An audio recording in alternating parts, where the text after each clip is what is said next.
Le roi est mort, vive le roi. Tel scandait la foule jadis lorsqu'un grand souverain quittait ce monde. Autre temps, autres mœurs, dit-on. Mais les kimbanguistes semblent appartenir à un clan des temps immémoriaux. Autant sont célébrées les naissances, la mort semble pour eux une occasion de fêter, surtout si elle vient à emporter une personne illustre. Vous vous en doutez sûrement, mais ce n'est nullement un piège. Juste une question. Le 16 août 2001 est une journée d'allégresse ou de tristesse?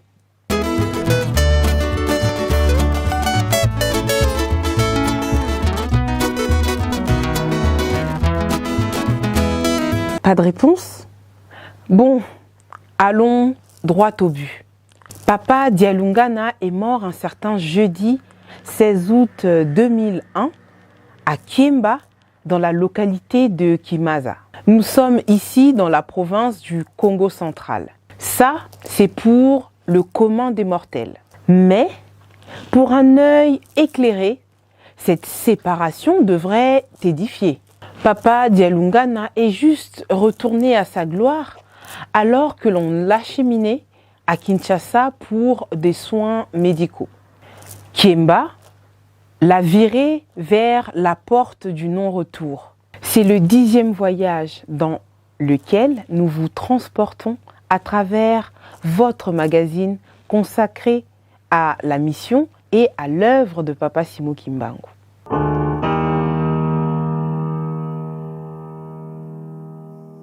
Luc chapitre 1 verset 32 nous renseigne que lors de la première venue du Christ, Dieu avait promis de lui donner le trône de David, son père. Il est d'une évidence pour les avertis que Papa Dialungana est le Christ dans sa seconde venue. Nous l'avons largement abordé au cours de notre numéro du 25 mai consacré à la seconde venue du Christ. Là n'est point le débat de ce jour, c'est juste pour mettre les points sur les i. Mais qu'en est-il alors de sa seconde venue? Papa Dialungana le Christ est-il issu d'une souche royale? Né le 25 mai 1916 de maman Mwilu et papa Simoki Mbangu, Papa Dialungana est le puîné d'une fratrie dont l'aîné est Papa Kisolo Kele et le benjamin Papa Diangenda Kontima. À première vue, rien n'indique que Papa Dialungana et sa famille ont une ascendance avec les germes de la royauté.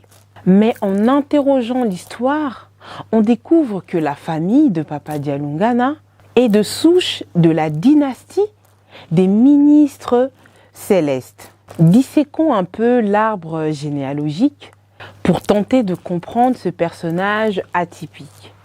À l'origine, la tradition Congo prend sa source dans la trilogie de Makuku Matatu, ou 3 pierres qui ont engendré le Congo. Par pierre, il faut comprendre clan ou Luvila en Congo. Il s'agit des 3 clans suivants: Ntsaku, Mpanzu et Nzinga. Nzinga étant à l'origine une femme. Papa Simoki Mbangu est, par ses origines, Ntsenga. Fumwa Ntsenga, Mwesiki Ntsenga. Le Ntsenga est le descendant direct de Ntsaku qui est Mbikudi, Nganga Nzambi, Mfumwa Longo, c'est-à-dire prophète, homme de Dieu, chef spirituel. Papa Simoki Mbangu, qui est du clan Ntsaku, appartient donc à la lignée des prophètes, la royauté des prêtres, des seigneurs, des saints. On comprend dès lors que, décidément, le hasard sait très bien faire les choses. Bravo. Et toute l'histoire de Papa Simoki Mbangu ne fait que confirmer cette tradition. Penchons-nous à présent chez maman Mwilu Kiawanga, son épouse. Elle est Nzinga, Ngudia Nzinga. Il est clairement établi que de par son origine, maman Mwilu Kiawanga est reine, détentrice du pouvoir, parce que héritière de son ancêtre direct, Nzinga. En conclusion, l'union de Papa Simo Kimbangu et de Mama Mwilu a donné naissance aux enfants qui portent des germes de prophètes, de chefs spirituels, de prêtres, c'est-à-dire Mfumwa Longo de par leur père, et les germes du sang royal de par leur mère. Papa Dialungana Kiangani et Mfumwa Nzinga, roi de la vie. Ntinu, Mfumu Yalu Yalu Yemayala, autant que ses deux frères.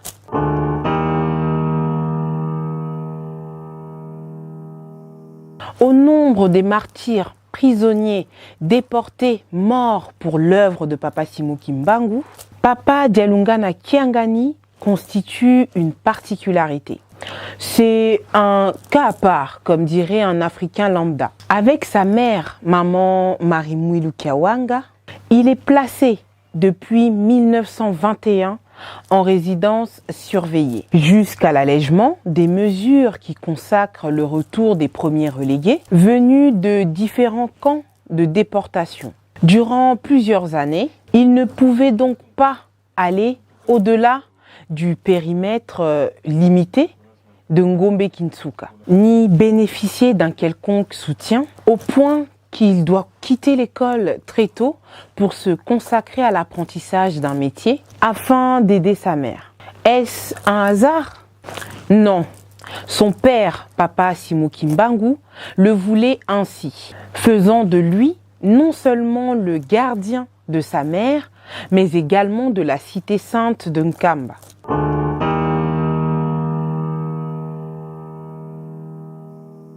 Son père, Papa Simo Kimbangu, lui avait instruit de ne jamais se faire baptiser dans une autre église.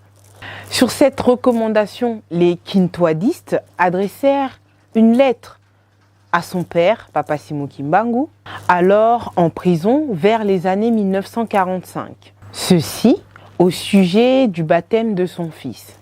La réponse arrive quelques années plus tard, en 1948, avec des instructions claires.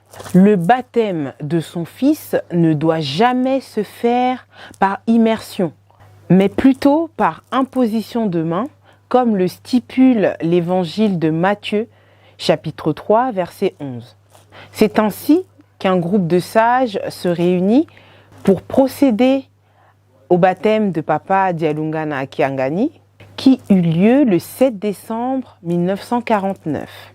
Il s'agit de Papa Alphonse Kinyuka Ntiabamfumu de Lukengo, Papa Diatuka de Kiana, Papa Samuel Munku de Malanta, Papa Ndongala Ndendo de Mbanzangungu, Papa David Mfuka et Philippe Nkunku de Brazzaville. Papa Jean Moukoko fut l'officiant de la cérémonie en présence de Mama Mwilu et de son épouse Maman Kiwasisilwa, avec qui ils eurent 4 garçons et 2 filles. Peu avant son baptême, on procéda au mariage religieux avec son épouse. Ainsi donc, Papa Dialungana fut le premier à être baptisé selon le rite kimbanguiste, conformément aux recommandations de son père, Papa Simo Kimbangu. C'est lui qui, le 15 septembre 1957, amorce la construction de la Nouvelle Jérusalem, Tungulu Yayelu Selemi. Il est de ce fait le maître des lieux, le véritable propriétaire du sanctuaire, car c'est lui qui apposera d'ailleurs sa signature sur les documents, ayant consacré la reconnaissance officielle du mouvement Kintwadi comme église indépendante le 24 décembre 1959.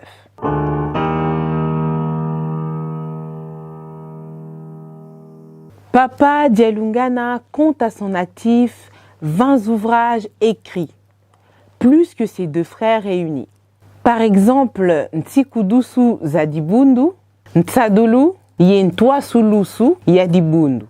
Orientation pour le fonctionnement de l'Église, pour ne citer que cela. Le 8 juillet 1992, il devient le deuxième chef spirituel de l'Église kimbanguiste et succède à son frère, son éminence Papa Diangenda Kuntima, qui vient de décéder. Son règne est particulier, comme l'est d'ailleurs le personnage lui-même.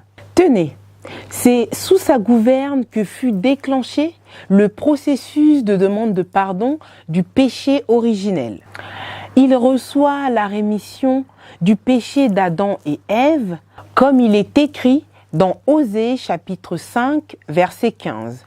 Mais qui est donc cette personne chargée d'ôter les hommes de cette iniquité, si ce n'est l'agneau de Dieu qui lave le péché du monde? Mais Papa Dialungana Kiangani va être rapidement affaibli par la maladie qui affectera sa motricité. C'est dans ces conditions qu'il va s'acquitter durant plusieurs années de sa mission. Sa condition humaine lui a valu beaucoup de moqueries de la part des anti-kimbanguistes. 16 mois avant sa mort, au mois d'avril 2000, Papa Dialungana ordonne aux kimbanguistes d'annoncer au monde entier que c'est lui, le Christ, le même qui autrefois naquit chez les Juifs, donc Jésus. Cette annonce bouleversante va augurer un changement considérable dans la commémoration de Noël, qui désormais est fêtée le 25 mai de chaque année par les kimbanguistes. Ayant achevé sa mission, celle de révéler au monde qu'il était déjà de retour dans sa seconde venue, Papa Dialungana le Christ va retourner dans sa majesté céleste un certain 16 août 2001 en pleine route à Kiemba, considéré à juste titre comme le nouveau Golgotha.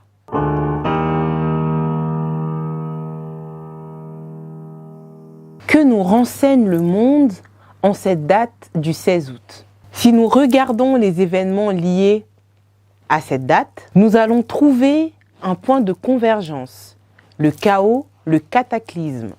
Entre 1964 et 2014, nous avons répertorié des éruptions volcaniques, des séismes, des crashs d'avions, des attentats, des incendies, bref, un cocktail explosif. L'accident de bus à 16 en 1964, l'attentat manqué du roi Hassan II en 1972, le crash d'avion qui fait 156 morts à Détroit en 1987, le séisme au Pérou en 2007 ou encore l'éruption volcanique en Islande en 2014. Tels sont les événements qui marquent la date du 16 août à travers le monde. Une date, une histoire où l'ambition de compter l'œuvre de Papa Simon Kimbangu et ses héritiers à travers ces dates. Nous nous sommes mis à la tâche et avons dépoussiéré les archives, mis en forme les documents, sollicité les témoignages de nos anciens et de toute personne utile pour nous faire découvrir et redécouvrir cette épopée ô combien passionnante. Aujourd'hui, nous sommes arrivés à ce 10e numéro, une occasion de dire merci à ceux qui nous suivent depuis le début. Merci pour vos retours et vos critiques constructives, vos partages et tout ce que vous ferez encore, je l'espère, durant les prochains numéros.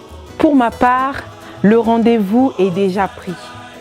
Je vous retrouve en septembre pour célébrer la naissance de l'homme au pagne blanc, le Ntumwa.